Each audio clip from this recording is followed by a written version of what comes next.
Bom dia, meus alunos queridos! Tudo bem com vocês? Que bom! Já separaram os seus materiais? Legal! Turminha, vou falar para vocês uma coisa. Essa semana iremos revisar os conteúdos dos capítulos 9 e 10, ok, turminha? Para as nossas atividades avaliativas. Então, vamos estudar, tá certo? Vem comigo! Então, turminha, vamos relembrar o capítulo 9. Estudamos sobre o que é conto, que é uma história fictícia que traz elementos ou criaturas mágicas. Então, turminha, no conto ele pode ter príncipes, princesas ou não, também pode ter, olha, criaturas mágicas. Então, quem lembra aqui desse conto da Branca de Neve e os Sete Anões? Também temos, olha, o Pinóquio, Cinderela, João e Maria, entre outros. Lembrando que o conto também é um gênero textual, ok? Continuando. Trabalhamos sobre sinopse. Sabemos que sinopse é fazer com que o leitor entenda os pontos principais do texto.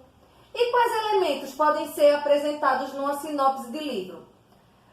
Trechos e enredo da história.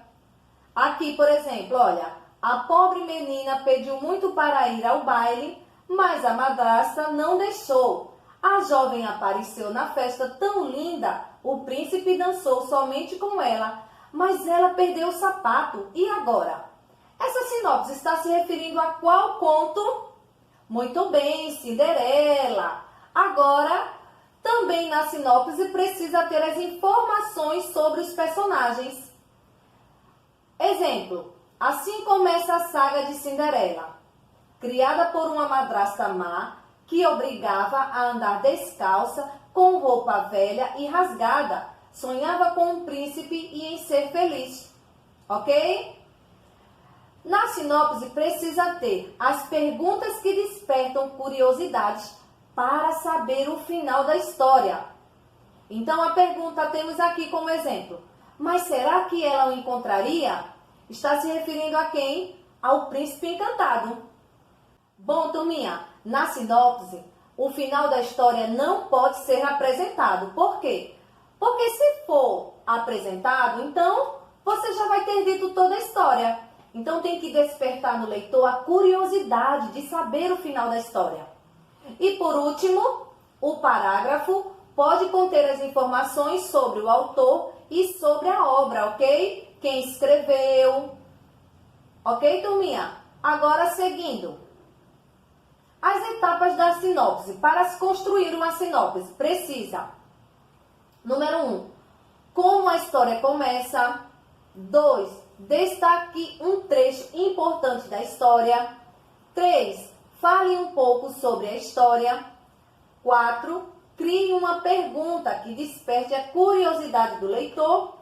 E 5. Apresente algumas informações sobre a obra ou sobre o autor. Então, essas são as etapas para a construção de uma sinopse. Você pode fazer uma sinopse com várias histórias, também com filmes, ok? Bom, turminha, então, essas foram as etapas da sinopse. Continuando, vamos para o grau diminutivo dos substantivos. Lembram que estudamos que o grau diminutivo dos substantivos indica o tamanho diminuído do objeto ou ser. Exemplos, temos a casa e o diminutivo de casa, casinha, porque indica, olha, o tamanho menor. De flor, qual é o diminutivo? Florzinha, ok? É importante saber que usamos inho ou inha nas palavras que terminam com vogal fraca e também nas que terminam com as letras S ou Z. Exemplos temos peixe, peixinho, lápis, lapizinho, nariz, narizinho. Usamos o zinho com Z e zinha nas palavras que terminam com vogal forte, com consoantes, com vogais nasais ou com encontros de vogais. Exemplos, temos vovó, vovozinha, pastel, pastelzinho e coração, coraçãozinho, ok? São as terminadas com vogais fortes, ok? Exemplos de diminutivos, temos boneca, bonequinha, carro, carrinho, buzina, buzininha, urso, ursinho, livro, livrinho. São alguns dos diminutivos. Continuando. Usando o grau diminutivo nas frases. Temos como exemplo aqui, boneca. Então, vamos colocar a palavra boneca no diminutivo aqui na frase. Alice brincou com sua bonequinha, ok? Com a palavra pouco, vamos ver o diminutivo. Heitor comeu um pouquinho de pipoca. Próxima frase. Davi brincou com seu cachorrinho. É o diminutivo de cachorro. Raquel penteou o seu gatinho. Diminutivo de gato. Guilherme machucou o seu dedinho. Diminutivo de dedo. E Enzo deu um beijinho na sua avó. Diminutivo da palavra beijo. Ok, turminha? Continuando, vamos agora para o capítulo 10. Outro gênero textual que estudamos, olha, o infográfico. Quem lembra? Isso mesmo, olha. Ele é um texto informativo. Esse gênero textual facilita a compreensão das informações e prende a atenção das pessoas. E nos infográficos, as informações são representadas em pequenos textos relacionados a imagens. Então, turminha, vocês lembram aqui dessa imagem? Esse é o lobo. Então, cada partezinha do seu corpo tem uma definição. Então, o infográfico ele é construído dessa forma aqui, tá bom? Para informar o leitor. Ok, turminha? Seguimos agora para outro gênero textual. O gênero textual verbete. Sabemos que é um texto informativo também, utilizado para explicar uma palavra ou apresentar dados importantes a respeito de um determinado assunto. O verbete deve ser um texto curto e apresentar linguagem clara. E onde podemos encontrar os verbetes? Olha só, no dicionário e na enciclopédia. Antigamente, antes de existir a internet, as pessoas utilizavam bastante. Também temos, olha, enciclopédia aqui ilustrada, bem legal para as crianças. Continuando. Quais são os tipos de verbetes? Temos verbetes do dicionário e verbetes enciclopédicos.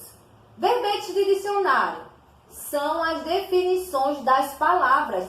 Quando você quer saber algum significado de alguma palavra, você vai lá olhar no dicionário e procura. Os verbetes, eles ficam em ordem alfabética. Verbetes enciclopédicos são encontrados nas enciclopédias e trazem dados importantes sobre diferentes assuntos. Também, olha, na enciclopédia você encontra as gravuras, é bem legal. As enciclopédias são livros de pesquisa. Antigamente, era muito comum que as pessoas realizassem pesquisas nesses livros antes da internet, turminha. Continuando. É importante saber verbete de dicionário. Como construir? Vejamos aqui, olha, a definição da palavra bola. Para encontrarmos bola, inicia-se com a letra B. Então, lá no dicionário, como ele é por ordem alfabética, vamos para a letra B. Então, tem aqui a definição, não é? Que bola vem do latim bula, não é? Significa bolha de ar. É um substantivo feminino. Então, temos, é um objeto redondo ou oval, geralmente feito de borracha, couro ou material semelhante, cheio de ar, com que se podem praticar vários esportes, como handebol, basquetebol, futebol e etc. E o seu tamanho depende da modalidade a que se destina. Essa aqui é uma definição sobre bola. Também tem outra definição, olha. Diz aqui que é qualquer objeto de formato arredondado, ok? E agora vejamos o verbete enciclopédico. Para construir um verbete enciclopédico, precisa-se de uma estrutura, da imagem, da entrada e da definição. Exemplo aqui, olha, temos a imagem do cachorro e aqui temos o nome dele e abaixo a definição. Então, aqui tem a sua estrutura. A imagem, não é? Pode ser a fotografia ou o desenho do animal. A entrada é o nome do animal. A definição são as informações gerais, características físicas e de comportamento. Então, olha, o enciclopédico ele é diferente do verbete de dicionário, tá bom? Porque ele, olha, vem ilustrado e com essas definições aqui. Continuando. Vamos trabalhar agora com o grau aumentativo dos substantivos. Vimos o grau diminutivo, agora veremos o aumentativo. Os substantivos podem variar conforme o grau, ou seja, eles podem ir para o grau diminutivo ou o grau aumentativo. Temos o grau normal, que é o nome das palavras. Temos lobo, filho, pai, amigo e pé. O grau diminutivo. Lembrando que o diminutivo ele dá a ideia de pequeno. Então, de lobo, lobinho. Filho, filhinho. Pai, paizinho. Amigo, amiguinho. E pé, pezinho. Esse aqui é o grau diminutivo. Agora vamos para o grau do aumentativo.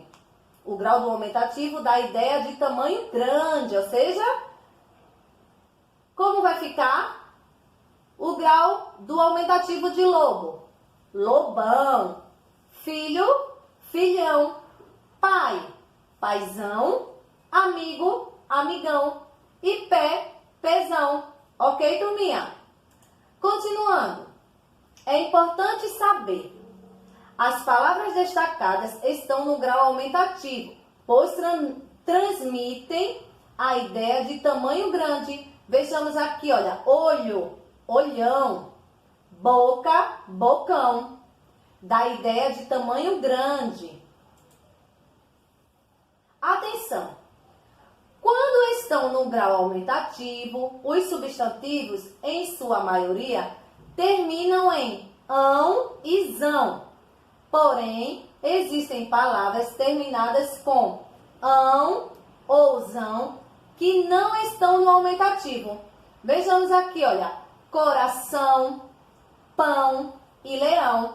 Essas palavras estão escritas normais, tá bom? Bom, turminha, essas foram as revisões dos capítulos 9 e 10 de língua portuguesa, ok?